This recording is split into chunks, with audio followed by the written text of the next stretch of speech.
I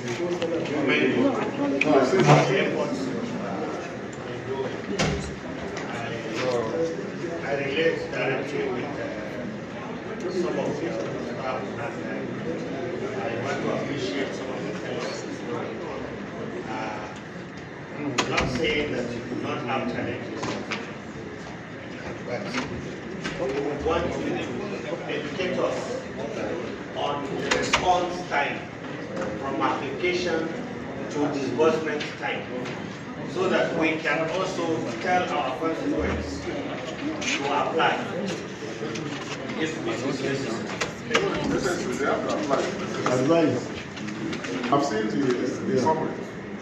So I will come that on the thread of scholarship. Is it What is not there? It's not scholarship, it's loan.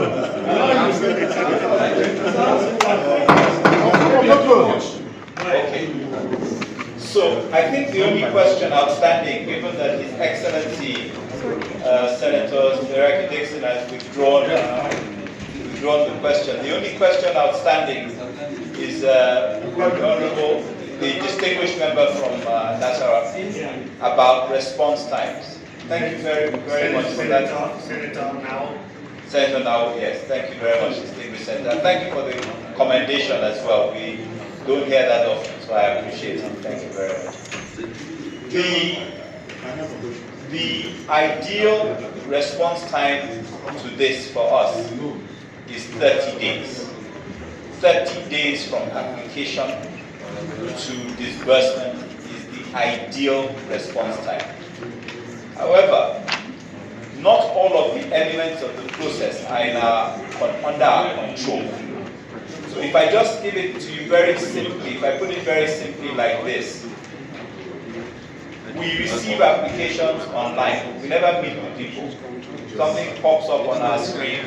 Such and such a person has applied from Lafayette, University of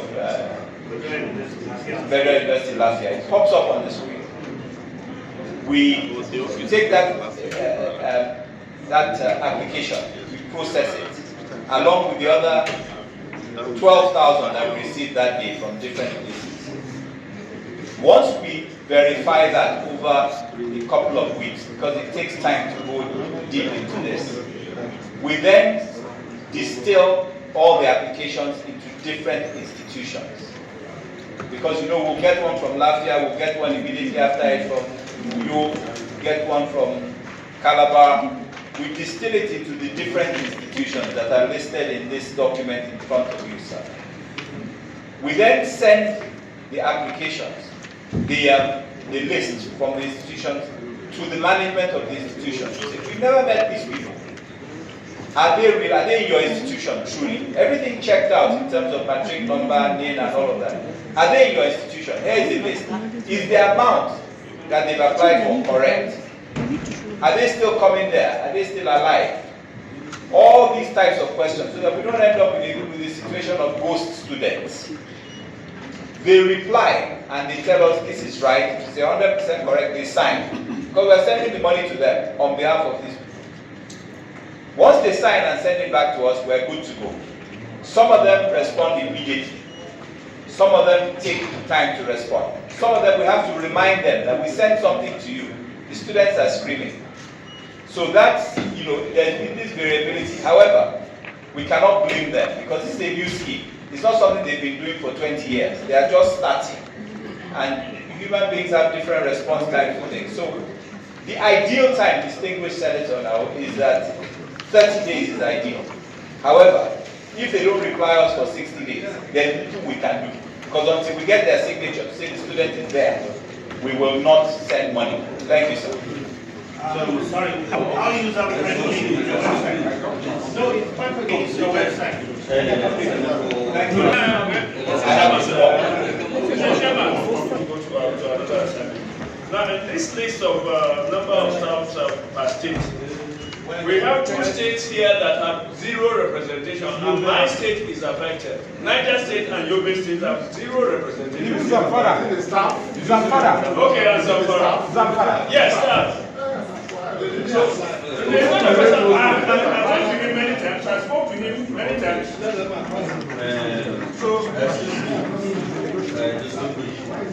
It's very important issue which we need to discuss it, because as the initial takeoff, Karachi Dixon is the one who chair the leadership of making the amendment of the law, and we discussed with the MD, with the executives on regional policies that are going to be open, so that all imbalance because of the takeoff. So this thing will be discussed in holistically, so that we should be guided. Mr. Chairman, despite that, I think the way this was handled initially was not good. I discussed with you many times on this matter. There are some things that came and some people were left out for no reason and no. I am not the one employing. You are not the one, but they reported back to you as chairman of this committee. It's not a matter of respecting each other. It's part of the respect. I'm here representing people. You are here representing people. Let's have an executive session. This can happen. What? If I didn't speak up on the word they want, because that's the way we hear each other.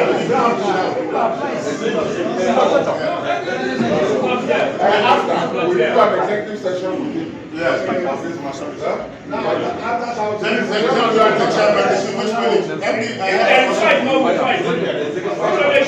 In view of the importance of this fund, are you contemplating having an office in every state of the federation? Or are you thinking of having a zonal office in each zone?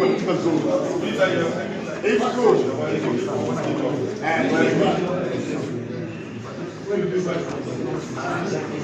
if you are having office in every state of the federation, I think it's good you liaise with the chairman and discuss on how that can be done in order to avoid this kind of discussion we are having now. And it is also very important that you have a zonal office where activities of NELFUND can be coordinated. And for now, it should be centralized. All applicants should submit their application through your portal, process it, and send their money centrally. But once you have an office at the state level, at zonal level, that can be done, more easily, and there will be more accessibility. We are more or less taking the fund closer to the people. I think that's what I would suggest to you. Would you like to? All right. Your Excellency, distinguished Senator Ayler, thank you very much for your very important comments. The reality of it is that today we have 600,000 beneficiaries from this program. One day, the managing director, the future managing director of NELFUND will come here and tell you that they have 15 million. When we have 15 million people who are connected with either as students of academic institutions or students of vocational institutions that we are also responsible for delivering. When we are connected to 15 million people, it becomes very difficult for us to manage that from a computer. We will need to expand our immersion across the country based on the numbers of people that we are trying to serve. The truth is the same of employment. If you look at where a financial institution, if we look at the biggest financial institutions that serve the public in this country, they have a branch in every village, in every hamlet. It is a factor of the numbers. If we go and open regional offices today, we will be over bloated. We will be wasting our money paying people for doing nothing. But as I said, well, we've received 12,000 applications in the last 24 hours. If we project that forward 5 years, there's no way we can escape the expansion of this program and bringing it closer to the people. When people are borrowing money from you, sometimes they will have questions. They will want to come and ask you something. They are not always going to go and start looking for a laptop. Or at the moment, it's applications we're dealing with. We're going to get to collections. And it's important for us to be near with people where we want to collect the money from. So, Your Excellency, sir, I hope I've answered your question. Distinguished Chairman, I'm sorry, I went too much. No, sir. Please, I wanted to answer what you said. I think the purpose of creating regional offices or state offices is not just because of the size of students, beneficiaries, but it is another medium for people to know about what you do. No awareness. It's more about awareness. We used to have scholarship boards. In every ministry, there was an officer from scholarship board representing federal government.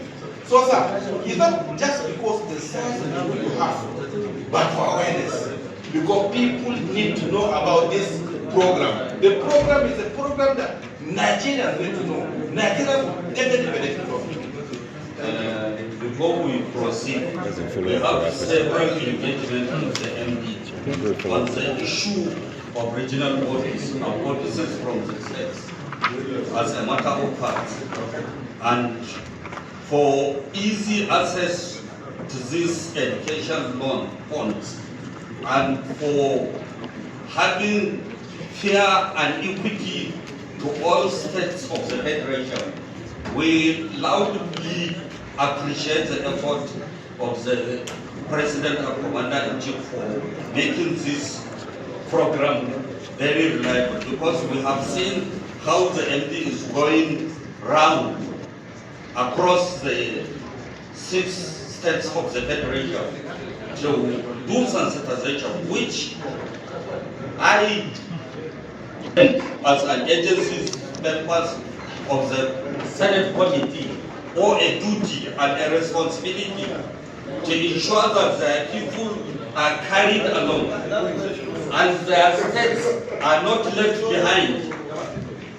I engage them with the executive and the co-chair of the House of Representatives to ensure that we go to sensitization on each and every state of the Federation, and at the same time ensure that the regional offices were open, so that because of the volume of students and the number of students in the states of the Federation, both federal universities, polytechnics, federal colleges of education, I think we have been engaging this on daily basis and working on this to make sure that each state and each zone is not left behind, because it's a laudable program. I think for posterity reason, that is why I am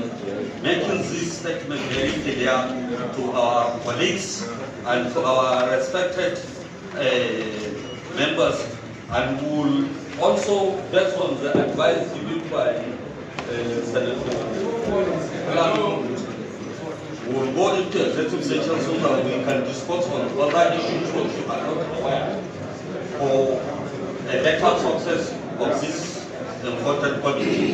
And it's a responsibility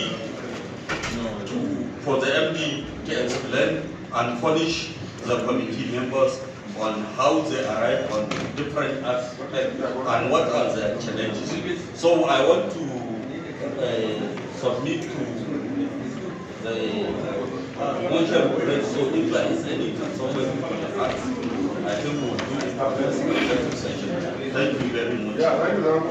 I think we can move into the closed session to enable members to discuss critical issues. Thank you very much. So this was